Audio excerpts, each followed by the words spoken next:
What's up, everybody? My name is Mitch Dyer. I'm sitting here with Scott Lowe. Hello, everyone. Scott Lowe, the Xbox One, it exists. We're talking about it. There are games. E3 is coming. Lots of stuff's going on. But fast approaching. Yes. But in the meantime, you could spend God knows how long, Scott, staring at this 3D render of the controller, the Kinect, and the Xbox One hardware. Yeah, so this render was done by a company called Sketchfab, which is a website actually devoted to just posting 3D interactive renders of consumer products. And the level of detail is just staggering. And, works right in your browser. You can actually read all about it and play with it through IGN. We did a story about it. But, yeah, so this is a really in-depth close-up look at the Xbox One. So let's go ahead and go through some of the design elements. Yeah, let's hit on the controller first. All yeah. Right. So let's hit on it. Let's hit on that controller. Hey, baby. How you doing? Yeah.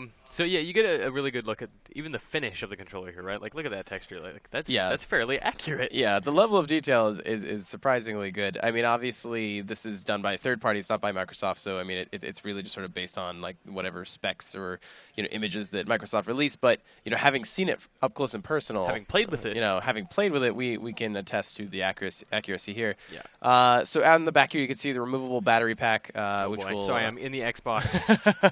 You went off into the nether there for a minute. So yeah, you can see the removable battery pack, which will support AA batteries, if I'm not mistaken. Yep. And then on the top there, if you float up a little bit, micro USB for presumably charging, and then the sync button. Yeah, I would imagine. So then you've got the new kind of drastically different shoulder buttons there, as well as the kind of rounded triggers, which now house the impulse motors. And those are somewhere in here. Yes. I don't know exactly where.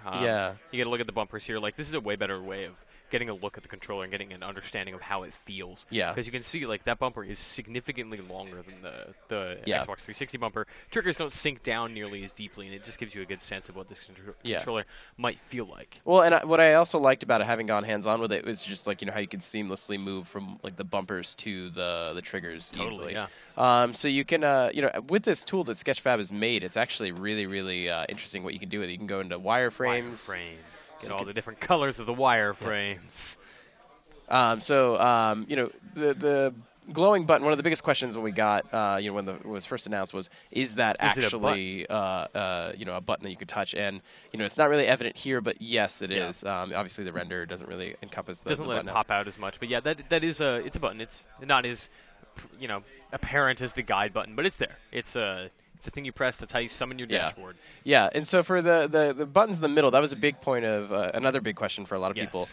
So they haven't named them yet, but they have their menu and view. Oh, okay. So last time I checked, they hadn't named them, but So basically, what this allows you to do is the one on the right here is the contextual menu. So like when you're playing a game or an app, you can pull up the menu that's related to that program, and then of course the kind of window one over here is kind of like a multitasking view, so you can swap in between apps or games pretty seamlessly. Functionally similar to Start and Select, just a little bit accelerated, get some of the clutter out of the way. Yeah. Just makes for cleaner UI, I would imagine. What becomes a bigger question is how that translates to games that use those functions. Yes. So, like, in Battlefield 3, you tag enemies using the select button, or the back button, rather. Sorry, PlayStation speak. So that's, how that's going to work. Obviously that's more like E3 stuff. Yeah. But if you want to move over to the console. Yeah, let's do it. Just get into the bread and butter here. Oh my gosh, look at it. Let's go inside, Scott. Whoa. Whoa, my God. Oh man, this actually, look at that. They even modeled the insides. Yeah, this is really impressive. All right. The Sketchfab guys are great. They have a lot of different other renders, and I'm assuming they'll do one for the PlayStation 4 as well. Certainly. So on the top here, you've got a USB port. What it's for, Microsoft hasn't said. Yeah. I mean, I would imagine, because you said the top. This is the side. You cannot stand this up. Yeah, that's right. So if you notice on the front, there is no USB port. So it's very clean. It's very much a drastic departure from the current versions, which have two USB ports in the front for controllers. So obviously, they're pushing hard for this being a wireless system. But obviously, they have to adhere to the fact that there are going to be USB-powered accessories that are going to come out for this thing. So I would imagine that's the purpose of the side-mounted one. Yeah, and I believe there's 1 or 2 more back here. Yeah. Yeah. So you have 2 additional ports here. The one to the right of that is what I believe is the Connect proprietary. Almost certainly, Connect. It's just a funky shape with inputs we've never seen. Yeah, and then Ethernet, and then I can't remember that one exactly. Stop sign, maybe. The name escapes me, but it's a digital audio port if I recall correctly. And then you've got input for HDMI and output as well. Yeah. So that will function with your cable box. When you get into the Xbox TV stuff. And then in between them is the optical audio for your surround sounds. And then what's great about the system is there is no power brick outside of the system. So this power cable here that's it. Like you don't have you plug into here, plug into the wall, and you're set. Which is a huge pain for the current gen, which is just That's massive power brick. You get a good sense looking here at the ventilation on this system. You have this thing at the back, which is significantly smaller than you would see on the Xbox 360, even on the Slim. But then, here on the side, like you can see it here, all of these grates on the side. Yeah. And then on top, it's just one massive fan up there. Yeah. So basically the way it's designed, underneath this main fan right here, that's basically where all of the processing is taking place. So they're trying to make as much ventilation there as possible, on the back and the top and the sides. So really smart design on Microsoft's part, especially after you're going off into the distance again. So the other cool thing is you can get a sense of the scale of the Kinect as well. Which is so tiny. It's so compact. I don't know if this is 1-to-1 because I do feel like when we saw it, the Kinect is a little bit smaller.